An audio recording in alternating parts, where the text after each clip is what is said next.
Hi എല്ലാവർക്കും നമസ്കാരം. The social spot light എന്നീ ചാനലിലേക്ക് എല്ലാവർക്കും സ്വാഗതം. ഇന്നത്തെ സോഷ്യൽ സ്പോട്ട് ലൈറ്റ് നിങ്ങളുമായി ഡിസ്കസ് ചെയ്യുന്നത് വളരെ പ്രധാനപ്പെട്ട, അതായത് 2024 എന്ന് പറയുന്ന ഈ ഒരു ടെക്നോളജിക്കലി അഡ്വാൻസ്ഡ് ആയിട്ടുള്ള ഒരു സൊസൈറ്റിയിൽ വളരെ ഡിമാൻഡിങ് ആയിട്ടുള്ള ഒരു ചലഞ്ചാണ് നമ്മൾ ഇന്നിവിടെ ടാക്കിൾ ചെയ്യാൻ പോകുന്നത്. നമുക്കെല്ലാവർക്കും അറിയാവുന്ന പോലെ 2024 എന്ന് പറയുന്ന ഈ ഒരു വർഷത്തിലേക്ക് നമ്മൾ എത്തി നിൽക്കുമ്പോൾ ടെക്നോളജി വിട്ട് ഒരു ജീവിതം എന്ന് പറയുന്നത് നമുക്ക് ചിന്തിക്കാൻ പോലും സാധിക്കില്ല. ഈവൻ മൊബൈൽ ഫോൺ ആണെങ്കിലും ഇൻ്റർനെറ്റ് ആണെങ്കിലും ഒക്കെ ഒരുപാട് റോൾസ് നമ്മുടെ ലൈഫിൽ പ്ലേ ചെയ്യുന്നുണ്ട്. അത് പോസിറ്റീവ്ലിയും നെഗറ്റീവ്ലിയും നമ്മളെ ഇൻഫ്ലുവൻസ് ചെയ്യുന്നുണ്ട് എന്നുള്ളതും ഒരു യാഥാർത്ഥ്യമാണ്. ഈ പറയുന്ന റൈസിങ് സ്ക്രീൻ ടൈം കൊണ്ട് നമ്മുടെയൊക്കെ പല കുടുംബങ്ങളിലും കുടുംബജീവിതങ്ങളിലും ഒക്കെ ഒരുപാട് പ്രശ്നങ്ങളും പ്രതിസന്ധികളും ഉണ്ടാകുന്നുണ്ട്. എസ്പെഷ്യലി ആസ് എ പാരൻറ്റ് എന്ന് പറയുമ്പോൾ കുട്ടിയുടെ സ്ക്രീൻ ഉപയോഗം ഡേ ടു ഡേ ഇൻക്രീസ് ചെയ്ത് വരുന്നതും അതുപോലെ തന്നെ ഗെയിമിംഗ് അഡിക്ഷൻസും ഒക്കെ വളരെയധികം കുടുംബങ്ങളിൽ ഒരു പ്രോബ്ലമായിട്ട് വന്നിട്ടുണ്ട്. അപ്പം ഇതുപോലെയുള്ള പ്രോബ്ലംസിനെ നമുക്ക് എങ്ങനെ ഈസിലി സ്ട്രെസ് ഫ്രീ ആയിട്ട് ഒരുപാട് നെഗറ്റീവിലേക്ക് അത് പോവാതെ എങ്ങനെയൊക്കെ കൃത്യമായ രീതിയിൽ നിയന്ത്രിക്കാമെന്ന് നമുക്ക് നോക്കാം. ഇതിലെ ഏറ്റവും ഇമ്പോർട്ടൻ്റ് ആയിട്ടുള്ള ദി വെരി ഫസ്റ്റ് ടിപ്പ് എന്ന് പറയുന്നത് സെറ്റ് ക്ലിയർ ബൗണ്ടറീസ് എന്നുള്ളതാണ്. കൃത്യമായ രീതിയിലുള്ള ബൗണ്ടറീസ് സ്ക്രീനിന് വേണ്ടി നിങ്ങൾ മാറ്റിവെക്കുക, അല്ലെങ്കിൽ കൃത്യമായ രീതിയിലുള്ള ഒരു ടൈമിംഗ്. എങ്ങനെയാണ് കുട്ടി മൊബൈൽ ഉപയോഗിക്കേണ്ടത്, ഏത് ടൈമിലാണ് ഉപയോഗിക്കേണ്ടത്, അതുപോലെ തന്നെ ഫുഡ് കഴിക്കുന്ന ടൈമിൽ അല്ലെങ്കിൽ അവർ ഉറങ്ങാൻ പോകുന്നതിന് മുന്നേ ഒരു 1 hour അല്ലെങ്കിൽ ഒരു 2 hours മുന്നെയെങ്കിലും എല്ലാ തരത്തിലുമുള്ള സ്ക്രീനിൻ്റെ ആക്സസുകൾ ഒഴിവാക്കുക. കുറച്ചും കൂടി കാം ആൻഡ് പീസ്ഫുൾ ആയിട്ടുള്ള അറ്റ്മോസ്ഫിയറിലേക്ക് അവരുടെ ആ ഒരു സ്ലീപ്പിംഗ് ടൈമൊക്കെ മാറ്റുക എന്ന് പറയുന്നത് ഇന്നത്തെ കാലത്ത് ഒരു വളരെ ഇമ്പോർട്ടൻ്റ് ആയിട്ടുള്ള ഒരു നീഡാണ്. പലപ്പോഴും പല പാരൻസുമായിട്ട് ഡിസ്കസ് ചെയ്യുമ്പോൾ അല്ലെങ്കിൽ പല കുട്ടികളുമായിട്ട് ഡിസ്കസ് ചെയ്യുമ്പോഴും ഞാൻ ശ്രദ്ധിക്കാറുള്ളൊരു കാര്യം എന്ന് പറഞ്ഞാൽ കുട്ടി ഉറങ്ങുന്ന ടൈമിനെ കുറിച്ച് യാതൊരു തരത്തിലും അവെയർ അല്ലാത്ത പാരൻസ് ആണ് പലപ്പോഴും ഇന്ന് നമുക്ക് കാണാൻ പറ്റുന്നത്. മകൻ ഉറങ്ങുന്നത് അവൻ്റെതായ കംഫർട്ടബിൾ ആയിട്ടുള്ള റൂമിൽ അവൻ്റെതായ അന്തരീക്ഷത്തിലാണ്. അവൻ എപ്പോഴാണ് ഉറങ്ങുന്നതെന്ന് പോലും പല പാരൻസും അറിയുന്നില്ല. ഇങ്ങനെ ഉറങ്ങിക്കിടക്കുന്ന സ്വന്തം കുഞ്ഞിനെ കാണാത്ത പാരൻസ് ഉണ്ട്. അതായത് ഈ പറയുന്ന ഈ ഒരു ഏജ്, അതായത് ഒരു 10, 11, 12 ഒക്കെ ഏജ് ആയിട്ടുള്ള കുട്ടികൾ, എസ്പെഷ്യലി ഒറ്റയ്ക്ക് മാറി കിടന്ന് തുടങ്ങിയിട്ടുള്ള കുട്ടികളുടെ പാരൻസ് പലപ്പോഴും പറയാറുണ്ട് കുഞ്ഞുറങ്ങുന്നത് എപ്പോഴാണെന്ന് അറിയില്ല, അവൻ യൂഷ്വലി ഒരു 9:30, 10 ആകുമ്പോൾ കിടക്കും, അതിനുശേഷം അവൻ ഉറങ്ങും എന്നൊക്കെയാണ്. അപ്പം അങ്ങനെയുള്ള കുട്ടികളോട് തന്നെ പിന്നീട് ഞാൻ സംസാരിക്കുമ്പോൾ ഉറങ്ങുന്ന ടൈം ചിലപ്പോൾ 12 മണി, 1 മണി, 2 മണി എന്നുള്ള രീതിയിലേക്കൊക്കെ മാറിപ്പോയിട്ടുണ്ട്. ആൻഡ് ഈ കുട്ടികളുടെ മറ്റൊരു പ്രത്യേകത എന്ന് പറയുന്നത്, ഈയിടെ ഞാനൊരു കുട്ടിയുമായി ഡിസ്കസ് ചെയ്തപ്പോൾ ഈ 12 മണി ടൈമിൻ്റെ ഇമ്പോർട്ടൻസ് എന്താണ്, അല്ലെങ്കിൽ 12 മണി എന്നതിൻ്റെ പ്രത്യേകത എന്താണ് എന്ന് ഞാൻ അവനോട് ചുമ്മാ കാഷ്വലി ചോദിച്ചപ്പോൾ അവൻ എന്നോട് പറഞ്ഞു 12 മണിക്കാണ് നെറ്റ് വീണ്ടും റീകണക്ട് ആയിരിക്കുന്നത്. അതായത് ഒരു ഡെയിലി നെറ്റിൻ്റെ സ്റ്റാർട്ടിംഗ് ടൈം എന്ന് പറയുന്നത് 12 മണിയാണ്. അപ്പോൾ ഈ 12 മണി ടൈം വരെ കുട്ടികൾ വെയിറ്റ് ചെയ്ത് ഇരുന്ന് നെറ്റ് കിട്ടി ആ നെറ്റ് ഉപയോഗിച്ച് ഗെയിം കളിച്ച് അതിനുശേഷം കിടന്നുറങ്ങുന്ന കുട്ടികളുടെ എണ്ണവും ഇന്ന് വളരെയധികം കൂടുതലാണ്. ഇതൊരു ഒറ്റപ്പെട്ട സംഭവമൊന്നുമല്ല. മെജോറിറ്റി കുട്ടികളുടെയും ലൈഫ് സ്റ്റൈലിൽ വന്നിട്ടുള്ള ഒരു മേജർ ചേഞ്ച് ആയിട്ട് തന്നെ ഇത് മാറിയിട്ടുണ്ട്. അതുകൊണ്ട് തന്നെ കൃത്യമായ രീതിയിൽ ഈ പറയുന്ന ബെഡ്റൂമിലേക്ക് മൊബൈലിൻ്റെ ആക്സസ് കൊടുക്കാതിരിക്കുക. മൊബൈൽ കുട്ടികളുടെ കയ്യിൽ നിന്നും പ്രയറായിട്ട് തന്നെ അവർ ഉറങ്ങുന്നതിന് ഒരു 2 മണിക്കൂർ മുന്നേ കൃത്യമായിട്ട് രീതിയിൽ മേടിച്ച് വയ്ക്കുക. അതുപോലെ തന്നെ അവർ എന്തിനു വേണ്ടി മൊബൈൽ ഉപയോഗിക്കണം, അല്ലെങ്കിൽ ഏത് ടൈമിൽ ഉപയോഗിക്കണം എന്നുള്ളതൊക്കെ കൃത്യമായ രീതിയിൽ അവർക്ക് പറഞ്ഞ് മനസ്സിലാക്കി കൊടുക്കുക. പലപ്പോഴും ഇതുപോലെയുള്ള സാഹചര്യങ്ങൾ വരുമ്പോൾ കുട്ടികളുടെ അടുത്ത് നമ്മൾ വളരെ ദേഷ്യത്തിൽ ഇതിങ്ങ് തന്നേരെ, ഇനി നീ ഉപയോഗിക്കേണ്ട എന്നൊക്കെ വളരെ റിജിഡായിട്ട് പലപ്പോഴും പറയുന്ന സമയത്ത് അവർക്ക് നമ്മളോടൊരു വല്ലാത്ത രീതിയിലുള്ള ഒരു അകൽച്ച ഉണ്ടാക്കുന്ന സാഹചര്യം വളരെ കോമൺ ആണ്. അതുപോലെ തന്നെ ചില ഫ്രിക്ഷൻസൊക്കെ അതുമായിട്ട് റിലേറ്റഡ് ആയിട്ട് വീടുകളിൽ സംഭവിക്കാറുണ്ട്. അതെല്ലാം മാറ്റി നിർത്തി അവരെ, അല്ലെങ്കിൽ വളരെ കാമായിട്ടിരിക്കുന്ന സിറ്റുവേഷനിൽ ചെന്ന് അവരെ പറഞ്ഞ് മനസ്സിലാക്കുക, ഈ ഒരു ടൈമിൽ നീ മൊബൈൽ ഉപയോഗിക്കുന്നത് ഇന്ന കാര്യങ്ങൾക്ക് വേണ്ടി ആയിരിക്കണം, അല്ലെങ്കിൽ ഈ ഒരു സമയത്ത് നീ ഇത് ഇങ്ങനെ ഒരുപാട് ടൈമിൽ ഉപയോഗിച്ച് കഴിഞ്ഞിട്ടുണ്ടെങ്കിൽ നിനക്ക് ഒരുപാട് പ്രശ്നങ്ങളുണ്ടാകും, ഹെൽത്ത് ഇഷ്യൂസ് ഉണ്ടാകും. അതൊക്കെ കൃത്യമായ രീതിയിൽ കുട്ടിയെ പറഞ്ഞ് ബോധ്യപ്പെടുത്തിയതിന് ശേഷം അവന് നിശ്ചിതമായൊരു എമൗണ്ട് ഓഫ് ടൈം നിങ്ങൾ തന്നെ സെറ്റ് ചെയ്ത് കൊടുക്കുക. ആ ടൈമിൽ അവൻ ഉപയോഗിക്കുക. ആൻഡ് അതുപോലെ തന്നെ മൊബൈൽ ഫോണുകൾ ഉപയോഗിച്ച് യൂട്യൂബ് ചാനലുകളിലൂടെയും ഒക്കെ ഒരുപാട് കുട്ടികൾ അവരുടെ സ്റ്റഡീസ് റിലേറ്റഡ് ആയിട്ടുള്ള ആക്ടിവിറ്റീസ് ചെയ്യുന്നുണ്ട്. അപ്പോൾ അതിനൊരു ടൈം, അല്ലെങ്കിൽ അത് കഴിഞ്ഞ് കുറച്ച് നേരം കഴിയുമ്പോൾ ഗെയിമിങ്ങിന് വേണ്ടി സെപ്പറേറ്റ് മറ്റൊരു ടൈം എന്നൊക്കെ പല കുട്ടികളും പറയാറുണ്ട്.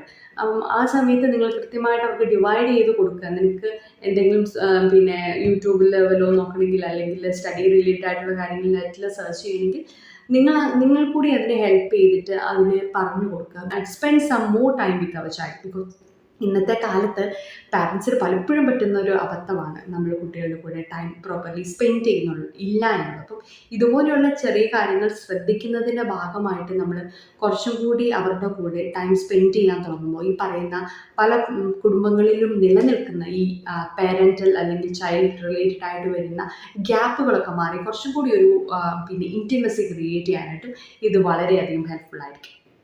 അടുത്ത ഒരു പ്രധാനപ്പെട്ട ടിപ്പ് എന്ന് പറയുന്നത് എൻകറേജ് ബാലൻസ്ഡ് ആക്ടിവിറ്റീസ് എന്നുള്ളതാണ്. കാരണം പലപ്പോഴും നമ്മുടെ കുട്ടികൾ ഇന്ന് മെജോറിറ്റി ടൈമും സ്പെൻഡ് ചെയ്യുന്നത് ഈ പറയുന്ന സ്ക്രീനുകളുടെ മുന്നിൽ, ഐദർ ടി വി അല്ലെങ്കിൽ എന്തെങ്കിലും കൈൻഡ് ഓഫ് മൊബൈൽ, ലാപ്ടോപ്പ് അല്ലെങ്കിൽ ടാബ്, അങ്ങനെയുള്ള എന്തെങ്കിലും ഒരു സ്ക്രീനിൻ്റെ മുന്നിലായിരിക്കും മെജോറിറ്റി കുട്ടികളും ടൈം സ്പെൻഡ് ചെയ്യുന്നത്. ആ ഒരു രീതി മാറ്റിയിട്ട് കുട്ടിക്ക് കുറച്ചും കൂടി ഔട്ട്ഡോർ ഗെയിംസിനുള്ള ടൈം കൊടുക്കുക. അതുപോലെ തന്നെ റീഡിങ് ഹാബിറ്റ് കുട്ടികളുടെ ഇടയിലേക്ക് കുറച്ചും കൂടി പ്രൊമോട്ട് ചെയ്യുക. പലപ്പോഴും ഞാൻ ശ്രദ്ധിച്ചിട്ടുണ്ട് പല സ്കൂളുകളിലുമൊക്കെ സെഷൻസൊക്കെ എടുക്കാനായിട്ട് ഞാൻ പോയിട്ടുണ്ട്. അങ്ങനെ പല സെഷൻസും എടുക്കാൻ പോകുന്ന ടൈമിൽ കുട്ടികൾക്ക് ഇടയ്ക്ക് ബുക്സൊക്കെ ഗിഫ്റ്റ് ചെയ്ത് കൊടുക്കുമ്പോൾ വളരെ രസകരമായിട്ടുള്ളൊരു സംഭവം ഉണ്ടായി. ഒരു കുട്ടിക്ക് അവൻ വളരെ അറ്റൻറ്റീവ് ആയിരുന്നു സെഷനിൽ. അപ്പം അവനൊരു ഗിഫ്റ്റായിട്ടൊരു ബുക്ക് കൊടുത്തപ്പോൾ അവൻ ഉടനെ എന്നോട് തിരിച്ച് ചോദിച്ചു, ചേച്ചി ഇതിന് കുറച്ച് എമൗണ്ട് ചേച്ചി സ്പെൻഡ് ചെയ്യേണ്ടി വന്നിട്ടില്ല, ആ ഒരു 700-800 rupees എനിക്ക് കയ്യിൽ തന്നാൽ പോരായിരുന്നു, it can be use for many other purpose. അപ്പം ആ രീതിയിലേക്ക് ഇതൊരു യൂസ്ലെസ് തിങ് ആണ്, ബുക്ക് എന്ന് പറയുന്നത് അത്ര വാല്യുബിൾ അല്ല എന്ന് തോന്നുന്ന രീതിയിലേക്ക് പോലും പല കുട്ടികളും മാറിയിട്ടുണ്ട്. ഒരു ബുക്ക് പോലും വായിക്കാത്ത ഇഷ്ടംപോലെ കുട്ടികൾ നമ്മുടെ ഇപ്പോൾ ഒരു 8, 9, 10 ഹൈസ്കൂൾ സെഷനിലൊക്കെ കാണാം. ഒരു ബുക്ക് പോലും ഫുള്ളി കംപ്ലീറ്റ്ലി ഇന്നേ വരെ ലൈഫിൽ വായിച്ചിട്ടില്ല. അപ്പം ആ രീതിയിലൊക്കെയുള്ള ചില ജീവിത സാഹചര്യങ്ങളിലൂടെ പോകുന്ന കുട്ടികളുണ്ട്. അപ്പം അങ്ങനെയുള്ള കുട്ടികളെയും ഇതുപോലെയുള്ള റീഡിങ് ഹാബിറ്റുകൾ പ്രൊമോട്ട് ചെയ്യുക. അവരുടെ തന്നെ പേഴ്സണൽ ആയിട്ടുള്ള ചില ഹോബീസ് ഉണ്ടാവും, അവരുടെ ചില പേഴ്സണൽ ഇൻട്രസ്റ്റുകളുണ്ടാവും. ഈ പറയുന്ന രീതിയിലേക്കൊക്കെ അവരെ ഡൈവേർട്ട് ചെയ്ത് വിടുക. സ്ക്രീനിൻ്റെ ടൈം അങ്ങനെ കുറയ്ക്കുക. കുറച്ചും കൂടി അവർ ആ ആക്ടിവിറ്റീസിനെ എൻജോയ് ചെയ്ത് അതിൽ ഹാപ്പി ആയി തുടങ്ങുമ്പോൾ ഒരുപാട് ഈ റിലേറ്റഡ് ആയിട്ട് വരുന്ന പ്രോബ്ലംസിൽ നിന്നും രക്ഷപ്പെടാനായിട്ട് നമുക്ക് സാധിക്കും. സോ ഇതുപോലെയുള്ള പോസിറ്റീവ് ഹാബിറ്റുകൾ കുട്ടികളുടെ ഇടയിൽ വളർത്താനായിട്ട് ശ്രമിക്കുക. And third tip is model healthy screen time. നമുക്ക് എല്ലാവർക്കും അറിയാം നമ്മുടെ കുട്ടികൾ എന്ന് പറയുന്നത് നമ്മുടെ ഒരു എക്സാക്ട് കോപ്പിയാണ്. പലപ്പോഴും നമ്മളെ ഒബ്സർവ് ചെയ്യുകയും നമ്മൾ ചെയ്യുന്ന കാര്യങ്ങളിൽ ഇംപ്രസ്ഡ് ആവുകയും അത് തന്നെ വീണ്ടും ഫോളോ ചെയ്യുകയും ഒക്കെ ചെയ്യുന്ന കുട്ടികളാണ് നമ്മളുടേത്. അപ്പോൾ കുട്ടികളുടെ കൺവെട്ടത്തിരുന്ന് നിങ്ങൾ ഒരുപാട് ടൈം സ്ക്രീൻ ഉപയോഗിക്കുക. നിങ്ങളുടെ ആഫ്റ്റർ നിങ്ങൾ ജോബ് കഴിഞ്ഞ് തിരിച്ചു വന്നാൽ ഉടനെ വന്ന് ഫോണിലേക്ക് എടുക്കുക, അതിലൂടെയുള്ള കാര്യങ്ങൾ സ്ക്രോൾ ചെയ്ത് നോക്കുക, സോഷ്യൽ മീഡിയയിൽ കൂടുതൽ സമയം സ്പെൻഡ് ചെയ്യുക. സംടൈംസ് ചില പാരൻസൊക്കെ വീട്ടിൽ വന്നു കഴിഞ്ഞാൽ ഉടനെ ചെയ്യുന്നത് അവരുടെ ആയിട്ടുള്ള ഗ്രൂപ്പ്സുകളിലേക്കൊക്കെ മെസ്സേജസ് അയച്ചപ്പോൾ ഒരുപാട് സമയം സ്പെൻഡ് ചെയ്യുന്ന പാരൻസ് ഉള്ളതൊക്കെ ഫ്രീക്വൻ്റ്ലി കുട്ടികൾ പലപ്പോഴും ഒരു പ്രോബ്ലമായിട്ട്, ഫാമിലി ഇഷ്യൂ ആയിട്ട് പലപ്പോഴും പറഞ്ഞ് ഞാൻ കേട്ടിട്ടുണ്ട്. അപ്പം അങ്ങനെയുള്ള പ്രവണത നിങ്ങൾക്കുണ്ട് എങ്കിൽ ബി അവെയർ ദാറ്റ് നിങ്ങളുടെ കുട്ടി എന്ന് പറയുന്നത് നിങ്ങളെ ക്ലോസ്ലി നിന്ന് ഒബ്സർവ് ചെയ്യുന്ന ഒരാളാണ്. അപ്പോൾ ഒരിക്കലും കുട്ടിക്ക് ഒരു ഡിമോട്ടിവേറ്റ് ചെയ്യുന്ന ഇങ്ങനെയുള്ള പ്രവൃത്തികൾ നിങ്ങൾ ഒരിക്കലും ഫോളോ ചെയ്യാതിരിക്കുക. അവനൊരു നെഗറ്റീവ് അല്ലെങ്കിൽ അവൾക്കൊരു നെഗറ്റീവ് ഫീൽ കൊടുക്കാതിരിക്കാൻ ചില കുട്ടികൾ പലപ്പോഴും ഈ പറയുന്ന ചില പ്രശ്നങ്ങളെക്കുറിച്ച് എടുത്ത് പറയുമ്പോൾ അവർ പറയുന്ന കാര്യമാണ്, എൻ്റെ പാരൻസ് ഇത് ചെയ്യുന്നുണ്ടല്ലോ പിന്നെ എന്തുകൊണ്ട് ഞാൻ ചെയ്തുകൂടാ. അപ്പം ആ രീതിയിലേക്ക് കുട്ടികൾ പൊതുവെ ടീച്ചേഴ്സിനെ ആണെങ്കിലും പാരൻസിനെ ആണെങ്കിലും ക്വസ്റ്റ്യൻ ചെയ്യുന്ന ഒരു തലമുറയാണ് ഇന്ന് നമുക്കുള്ളത്. അപ്പോൾ അവർ ഇങ്ങനെയുള്ള ക്വസ്റ്റ്യൻസ് നിങ്ങളുടെ അടുത്ത് ചോദിക്കുന്ന ടൈമിൽ നിങ്ങൾ ഒരിക്കലും ഇത് സ്പീച്ച്ലെസ് ആയി പോവാതിരിക്കാനായിട്ട് വളരെ ഇമ്പോർട്ടൻ്റ് ആണ്. നിങ്ങളുടെ സ്ക്രീൻ ടൈം എന്ന് പറയുന്നത് അത് ഹെൽത്തി ആയിട്ട് തന്നെ മെയിൻറ്റെയിൻ ചെയ്യുക. നിങ്ങൾ എന്തിനൊക്കെയാണ് സ്ക്രീൻ ഉപയോഗിക്കുന്നത്, ആ പർപ്പസ് എന്താണ് എന്നുള്ളത് കുട്ടിക്ക് എപ്പോഴും മനസ്സിലാക്കി കൊടുക്കുക. സ്ക്രീൻ എന്ന് പറയുന്നതിൻ്റെ പർപ്പസ് എന്താണ്, അല്ലെങ്കിൽ മൊബൈൽ എന്നതിൻ്റെ പർപ്പസ് എന്താണ്, ഇൻ്റർനെറ്റിൻ്റെ പർപ്പസ് എന്താണ്, ഈ പറയുന്ന കാര്യങ്ങളൊക്കെ ഒരു ബാലൻസ്ഡ് ആയിട്ട് കൊണ്ടുപോകാനായിട്ട് എപ്പോഴും പാരൻറ്റ് എങ്ങനെ ഇങ്ങനെയുള്ള കാര്യങ്ങൾ എടുക്കുന്നു എന്നുള്ളത് വളരെ ഇമ്പോർട്ടൻ്റ് ആയിട്ടുള്ള കാര്യമാണ്. സോ ഈ 3 ടിപ്സ് നിങ്ങൾ ലൈഫിൽ ജസ്റ്റ് ഒന്ന് സ്റ്റാർട്ട് ചെയ്ത് നോക്കുക. നിങ്ങൾക്ക് ഒരുപാട് വ്യത്യാസങ്ങൾ കാണാൻ വേണ്ടി സാധിക്കും. ഇതുപോലെയൊക്കെയുള്ള ചെറിയ ചെറിയ ടിപ്സ് നിങ്ങൾ ഫോളോ ചെയ്യുന്ന ടൈമിൽ നിങ്ങളുടെ കുട്ടികളുടെ ലൈഫിലേക്ക് നിങ്ങൾ അറിയാതെ ഒരുപാട് ടൈം സ്പെൻഡ് ചെയ്ത് തുടങ്ങും. അപ്പം പല കുട്ടികളും വന്ന് കംപ്ലൈൻറ്റ് പറയാറുണ്ട്, ഒരുപാട് സമയം എൻ്റെ പാരൻസ് എൻ്റെ കൂടെ സംസാരിക്കാറില്ല, അല്ലെങ്കിൽ അവർ ഈവൻ ഞങ്ങളെ മൈൻഡ് ചെയ്യാറ് പോലുമില്ല, ഫുഡ് കഴിപ്പിക്കുക അല്ലെങ്കിൽ അങ്ങനെയുള്ള ചില ബേസിക് കാര്യങ്ങൾ പഠിപ്പിക്കുക, അങ്ങനെയൊക്കെയുള്ള ചില കാര്യങ്ങൾ മാത്രമാണ് അവർ ഇടപെടുന്നത്. അതിൽ കൂടുതലൊരു കൈൻഡ് ഓഫ് റിലേഷൻഷിപ്പ് പാരൻസുമായിട്ടില്ല എന്നൊക്കെ കംപ്ലൈൻറ്റ് പറയുന്ന ഒരുപാട് കുട്ടികളുണ്ട്. അപ്പോൾ ഇങ്ങനെയുള്ള ചെറിയ ചെറിയ കറക്ഷൻസ് അവരുടെ ലൈഫിൽ വരുത്താനായിട്ട് നിങ്ങൾ സമയം സ്പെൻഡ് ചെയ്യുമ്പോൾ സ്വാഭാവികമായിട്ടും നിങ്ങൾക്ക് നല്ലൊരു ഫാമിലി ഡൈനാമിക്സ് അവിടെ ഉണ്ടാവും, നല്ലൊരു പോസിറ്റീവ് കെമിസ്ട്രി നിങ്ങളെല്ലാവരും തമ്മിലുണ്ടാകും. അതുപോലെയൊക്കെയുള്ള രീതിയിലേക്ക് ലൈഫ് സ്റ്റൈൽ മാറ്റാനായിട്ട് നിങ്ങൾ ശ്രദ്ധിക്കുക. ടെക്നോളജി മാനേജ് ചെയ്ത് ബാലൻസ് ചെയ്ത് ഇന്നത്തെ കാലത്ത് പോസിറ്റീവായിട്ടുള്ള ഒരു പാരൻറ്റിങ് സ്റ്റൈൽ അഡോപ്റ്റ് ചെയ്യുക എന്ന് പറയുന്നത് കുറച്ച് ചലഞ്ചിങ് ആണ്. But do take that challenge and you will surely start to enjoy that challenge. ഉറപ്പായും നിങ്ങൾക്ക് അതിൻ്റെ നിന്നുള്ള ബെറ്റർമെൻറ്റ്സ് നിങ്ങൾക്ക് ലൈഫിൽ കിട്ടും. And thanks for watching the social spotlight today.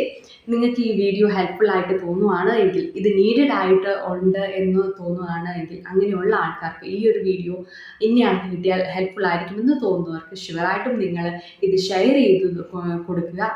ഇതുപോലെയുള്ള ഹെൽത്തി ടോപ്പിക്സ് അല്ലെങ്കിൽ ഹെൽത്തി കണ്ടന്റുകൾ നിങ്ങൾക്ക് കേൾക്കാൻ താല്പര്യമുണ്ട് എങ്കിൽ do subscribe this channel and hope we will meet soon. Thank U.